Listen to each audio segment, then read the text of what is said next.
Hello everyone, welcome to today's webinar. My name is Gozo Wang and I'm the account manager of Mordex 3D EMEA team. The topic of today's webinar is eliminating CMOC and voice in injection mold parts. So before we start today's webinar, Mordex 3D would like to hope you all stay healthy, and I think we believe we can go through this difficulty together. So now let's start today's webinar. So today we'd like to talk about CMOCs. The CMOCs belong to a kind of the defects of the injection molding process. We can roughly classify the defects of the injection molding process as three groups. The first group is the dimension.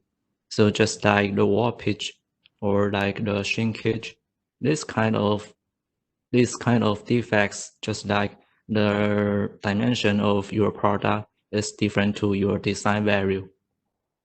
And the second group of the defects is about the stress. So just like the welding line, when we have several mirror fronts mixed together, it will become the weakness in our structure, and it will become the defects about the stress. And the last one is about the surface quality. The CMOC belongs to this kind of defect. So what is the CMOC?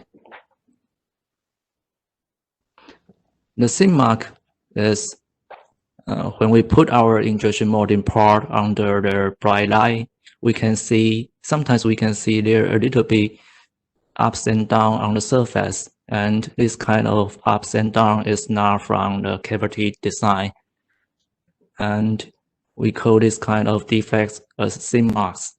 So in today's webinar, we will talk about what kind of root cause will cause the CMOCs, and we will also talk about how to deal with CMOC. And the most important part is we will also show you several examples to show you how to deal with CMOC by using Mordex 3D.